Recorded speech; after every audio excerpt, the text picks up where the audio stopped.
Hey guys, today we're doing Chapter 3, Section 9, which is on z-scores. So a z-score is how many standard deviations an individual piece of data is from the mean of the set. It's found by taking the data points minus the mean and dividing by the standard deviation. So essentially, if this is my z-score, I take my data point minus my mean and divide by my standard deviation. Another way or another symbol, I guess, we've been using for standard deviation is our sigma. So another way you can write it, I guess instead of me crossing it out, I'll just write it over here, is my x minus my mean divided by my standard deviation. So the process of finding z-scores is sometimes called standardizing the data. Remember our set from previous sections about the wages of restaurant workers where the mean was 81.9 and the standard deviation was 14.98, all that fun stuff. Okay, this was our data set. Alright, first thing we want to figure out is how many standard deviations above the mean was the manager who made $120. Okay, so we know that he made more than everyone else, so we know he's going to be above the mean, which was 81.9. So we want to figure out exactly how far he was above the mean in terms of standard deviations. This is where z-scores come in. So, how many standard deviations above the mean was the manager who made $120? What they're asking for is the z-score. So, I take my data point, 120, I subtract my mean, and I divide by my standard deviation. When I do that, I plug it into my calculator, I get 2.54. That means he was about 2.5 standard deviations above the mean, which is actually a lot. That's like saying he made way more than everyone else. Okay? How many standard deviations below the mean are the workers who made $70? Well, I know that they're going to be below the mean because the mean was 81.9, they only made $70, so I want to figure out how far below the mean are they. So again, I'm going to look at the z-score. So I'm going to say 70 minus 81.9 divided by 14.28, which was my standard deviation. When I plug that into my calculator, I get negative 0.8. Okay? So because this is a negative number, that shows me that it's below the mean. So he was about 0.8 standard deviations below the mean.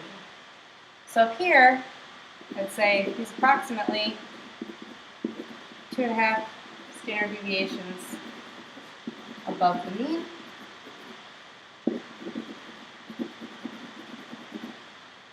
And down here I can say they're approximately 0.8 standard deviations below the mean.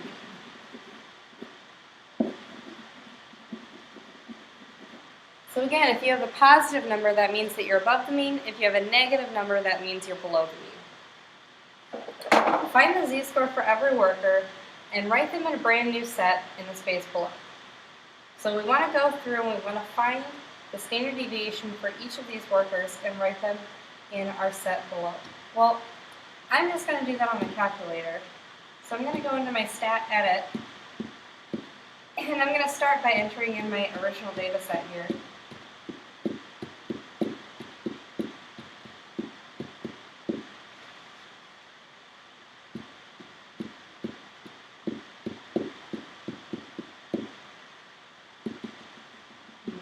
Check, make sure I didn't screw anything up. Okay? Now, if I want to figure out my standard deviation for each of these, that means what I'm doing is I'm taking each number from my list 1 and I'm subtracting the mean and then I'm dividing by my standard deviation. The mean was always 81.9 and the standard deviation was always 14.28. So in my list 2, if I just say list 1, in parentheses, list 1 minus 81.9 divided by 14.28, that's going to fill in all of those data values for me. Okay, so now I can just go through and I can type those, write those in my new list. So I had about negative 0.8, negative 0.8,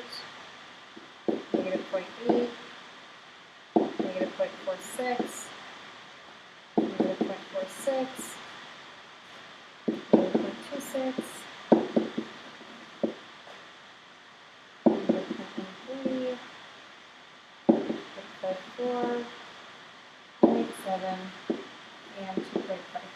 So that's my new data set. Now I want to find the mean of this new data set and the standard deviation of this new data set. So what I'm going to do on my calculator is the same thing I've been doing. I'm going to go back and I'm going to just transfer these data points from list 2 into my list 1. Oops.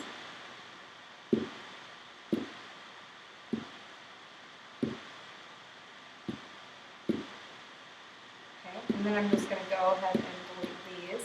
And now I can go into my stat calc, and I can calculate my one variable statistics.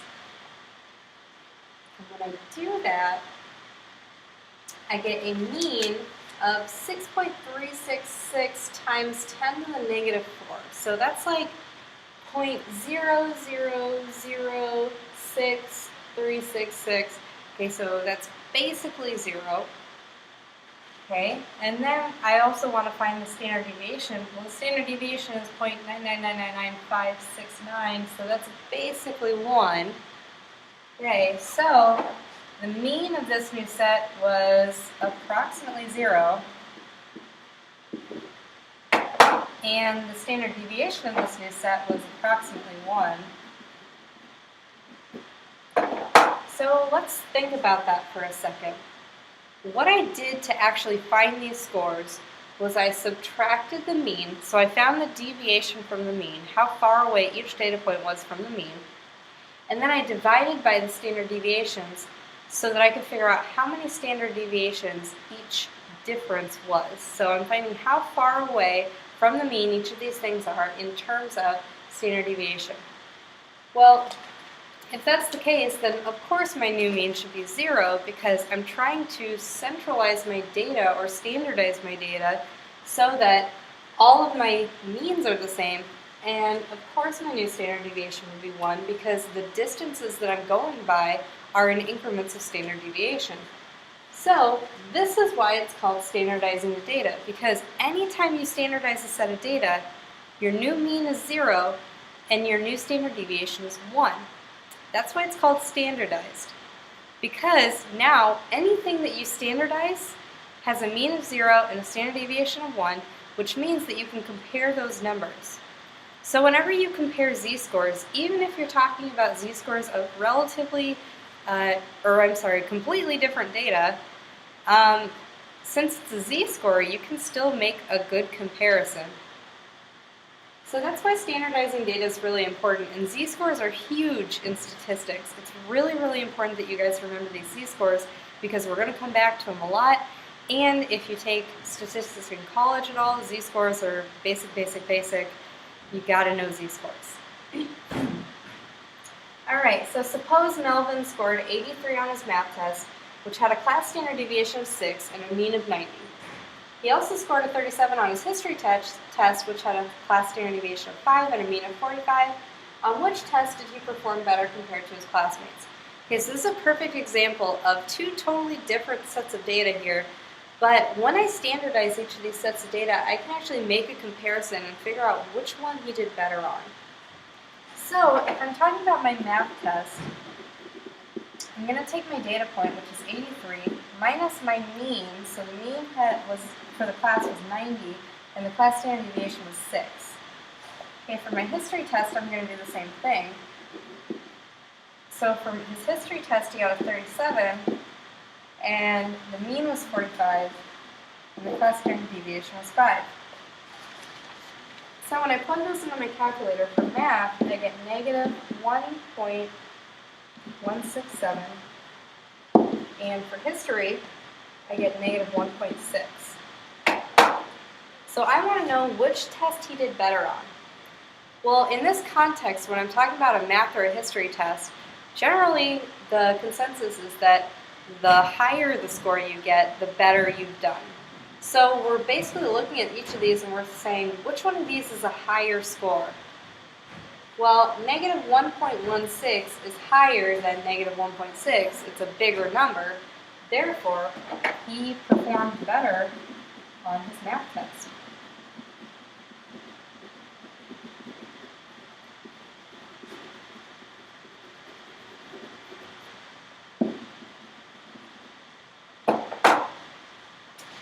Now, on both of these tests, he didn't do really that great because compared to his peers, he was below the average. So we can use our z-scores to make comparisons or just generalize, or we can make comparisons between two different data sets.